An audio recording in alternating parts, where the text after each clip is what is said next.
So Peter Parker, after having his entire worldview shifted and broken, he is currently at his lowest, and we see that in almost everything he does. With Peter here, if something can go wrong, it will go wrong, leaving Doctor Strange and the other heroes of New York to pick up the pieces of where Spider-Man fell off. But this is AJ here at the Hero Informer, and let's get into it. But even having said all that, we don't pick up with Peter in New York, we pick up in a whole other dimension, the Crimson Chaos home of Cyra and his powerful children. Because due to the events of the last issue and the problem, Spider-Man now having this magical role to fight the Scions of Cyra and do these different challenges, we see that even on their end, it isn't all perfect and sunshine. Because frankly, Spider-Man is winning. He is 4 or 5 Scions down, and their father, Cyra himself, isn't too happy, especially with one of the most recent battles with Cowlex. And here we start to see the seeds of something being planted, almost like an insurgent from the inside out. Cowlex feeling that what he does isn't being seen or heard, so he's going to almost betray the other Scions of Cyra and go his own way, for better or for worse. Which we will see what happens with this a little bit later. For now, we actually do pick up in Manhattan, where we see Peter eating on top of a rooftop, recapping a little bit about what's going on,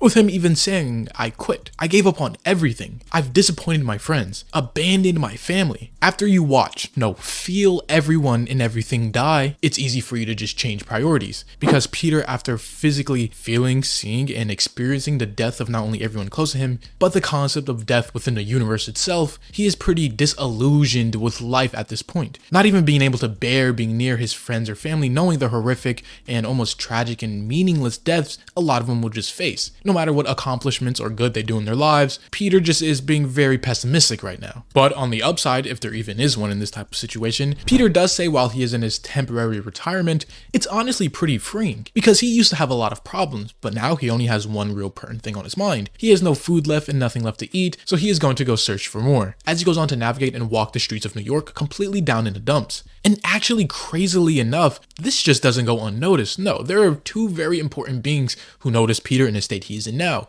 Doctor Strange and actually one of the Scions of Cyra herself, Cyra, who of course being the reason Peter is like this, because in her last challenge, due to her powers and abilities, she's the one that made Peter experience the concept of loss and death so personally. Because as she goes on to say, this human, Peter, is nothing like you, Strange. He never truly attacked me, and he never gave up. On the contrary, when me and you fought Doctor Strange previously before, you would simply just detach from the situation. But this champion, Spider-Man, he grieved each life, even those that he have never met before. Going on to show you that yes, even though Doctor Strange had to deal with this same type of problem before, Doctor Strange, Spider-Man are 2 very different type of heroes. Doctor Strange, if need be, will absolutely look over the little deaths that he deems are necessary or just normal and move on to the bigger picture, as in stopping Cyra in these different trials. Spider-Man, on the other hand, being the friendly neighborhood one, seems like he just can't get over the deaths and the utter feeling of hopelessness from witnessing and experiencing firsthand millions of deaths. But Peter right now, being in his state of depression and grieving, he decides he needs ice cream, because of course he does. So he goes to his nearest convenience store to pick up some. Unfortunately, at this very moment in time, a random crook and robber arrives trying to rob the place. And here Peter has a few words. If this was any other occasion, any other time, usually he would try to slip away, suit up, and take care of him as the amazing Spider-Man. But here, he is just plain old ordinary Peter, as he goes on to talk to the gunman himself, asking him how long did it take you to convince yourself that this was a good idea. Because at the end of the day, you're just going to get caught and go to jail. For what, like $64 in the register? You're going to give up potentially 5 years of your life with money you can't even buy a brand new video game with, over a broken system that gives us a few billionaires and leaves everyone else scrambling for pennies. It's a broken world and a broken system, and the only way to win is to not play at all. Which, even if you agree and disagree with Peter here, of course just giving up and not doing anything about it isn't the right answer, as Peter still tries to share his pessimistic worldview now, even with this now common crook. But fortunately, since Spider-Man isn't making an appearance, we see another spider hero step up to the scene in the form of Spider-Boy, who is a character that Marvel's been trying to push, unsuccessfully mind you, for the last year or 2, but he is very loosely connected to Spider-Man. He got his powers in a completely different way from a villain splicing his DNA with spider DNA, and essentially has become Peter's unofficial little sidekick, appearing time to time and whatever. But what really matters here is that he arrives and stops the villain. And even the arrival of a other spider hero and former sidekick, if you will, doesn't deter Peter or make him change his views at all. If anything, he continues to spread his depressed and disillusioned state onto others, including Spider-Boy here, going on to say, it doesn't matter how hard you work, you just can't change some things. Like what, you're 8, right? Don't waste your time with this hero nonsense. Go play tag or something.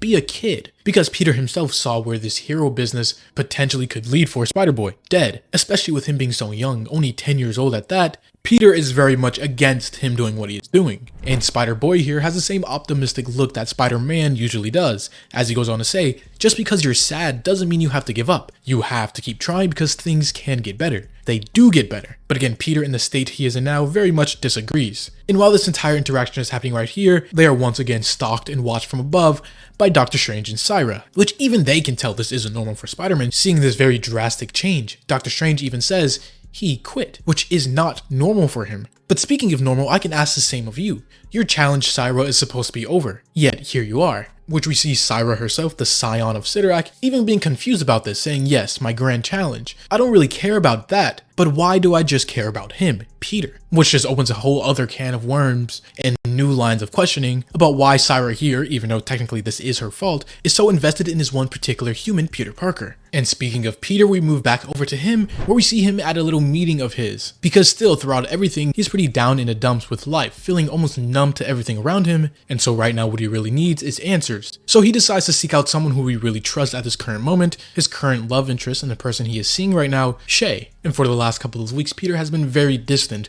ghosting not only her, but Aunt May, some of his other friends. He's really pushing everyone to the side, especially with what he knows and how he has felt. But the reason for this little particular meeting right here is simply because Peter has a question that he needs answering. Because Shay right here, she is a nurse, so she usually sees firsthand people in need, hurt, or even dying. So Peter goes on to say, you've lost people in your life at work, which is of course just part of a job of being a nurse, but she still goes back to work every day regardless. So Peter just asks, how do you even do it when it all just feels so pointless? And here Shay goes on to answer his question in a pretty profound but very obvious way, because she goes to tell a story about how one time as being a nurse, she got close to one of her patients, a woman named Elsa.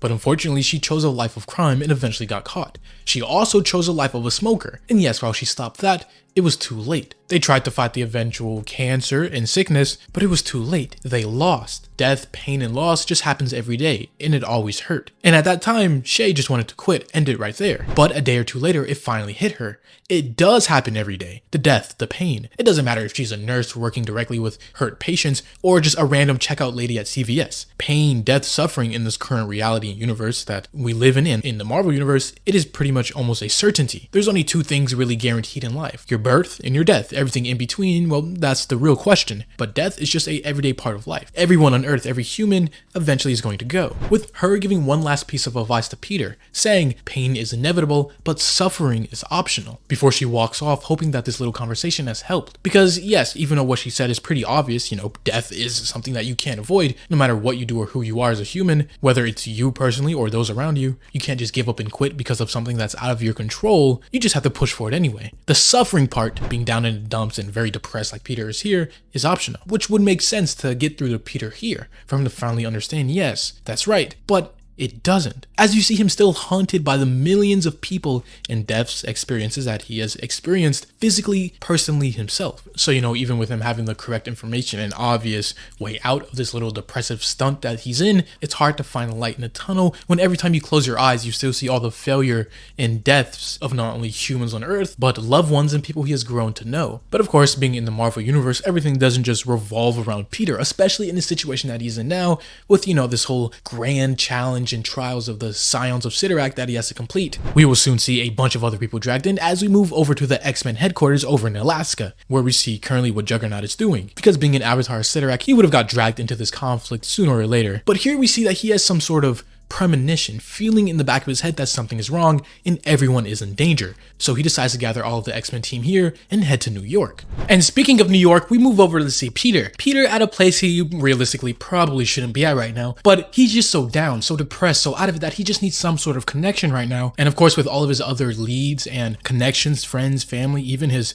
previous love interest, Shay, all being out the window now, he goes to one of the last people he can trust and fully be open with, Felicia Hardy, the Black Cat. And at first he's just hanging outside of her window, kind of like a creep, but we then see Peter fully break down a little bit, going on to recount the horrors that he has seen, saying, I saw you die, Felicia. I saw everyone die. Everyone. And guess what? It did nothing. The world just went on. Peter recounting this with almost a crazed look in his eyes, just further going on to show that his current hopelessness and how he feels in this moment. But again, Felicia here still has the same obvious answer that everyone up to this point has been saying. Everyone dies. That's just simply how the story ends. But Peter, yes, he did beat the actual scion that put him through that challenge, so he didn't really lose, but right now he just feels lost. And he doesn't think there can ever be another win again, after saying no matter how hard he fights, no matter how hard he tries, tragedy will eventually strike, killing and ending the lives of not only innocents, but people he actually knows and loves. So he says he just can't keep doing any of it. And the reason why he is even here now is because before, when they first met, the Black Cat questioned Spider-Man, why does he do what he does? Why is he a hero? And before, Peter has always had an answer. With great power comes great responsibility. But even then, times when he felt at his strongest, he always felt a little stupid and or naive. And now, feeling how he does now, he feels really stupid and naive. Except it's not really just that, as he makes a correction saying he doesn't really feel much of anything right now. Just completely numb to everything right now, life in general. And Black Cat seeing this, how down Peter is, she goes on to try to cheer him up, saying, you have to know, no matter how bad things get, there is still good in the world. Even going on to share a kiss with him, but as you can probably see, Peter's heart really isn't in the kiss. He doesn't find particular joy in this act right here, but with him feeling how he does, he just needs any sort of connection, anything to almost numb the numbness. Which again, as they share this kiss, this is all happening while the astral form of Doctor Strange and Cyra looks on. With Cyra just continuing to voice her almost bewilderment and disunderstanding about the situation, because she thought all humans were alike, judging them based off Doctor Strange and our limited time in combat. But this new champion, this Spider-Man, has just shown her how little she understands about humans, specifically in this case how he tries to find comfort in people whose loss will destroy him. Logically, it just doesn't make sense. But Strange just says that's humanity in a nutshell, and Peter, if anything, is humanity. But now with Strange being the one to ask some questions, he questions what did she even do to make Peter like how he is now? But Cyra just responds saying nothing that she usually doesn't do and hasn't done to Strange before. Him holding the orb and making him see death on almost a cosmic scale, we find out why it affected Peter so much. Because Doctor Strange, even at his strongest, could really only endure about 800,000 deaths before he had to tap out and his mind couldn't take it anymore. But Peter Parker, on the other hand, endured 3 millions, almost 4 times as much. And even then, he didn't drop the sphere, he beat the challenge. Except at a price of, altering his worldview and making him to what he is now. But the thing, Peter just doesn't understand that, yes, while he is in his little temporary retirement, this isn't just affecting him, he is the Amazing Spider-Man after all, and currently Earth's protector in this giant cosmic game, in which we see his next challenge pop up, as one of the next scions of Cyra arrives in New York to cause mass pain and destruction. With him looking beefy and huge, he is seemingly very powerful. Fortunately, with Spider-Man temporarily out of commission,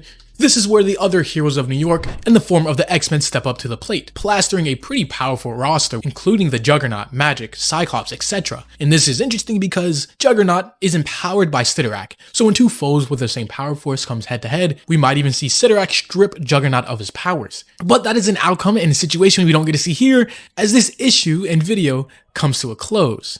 This was the Hero Informer, and thank you for watching.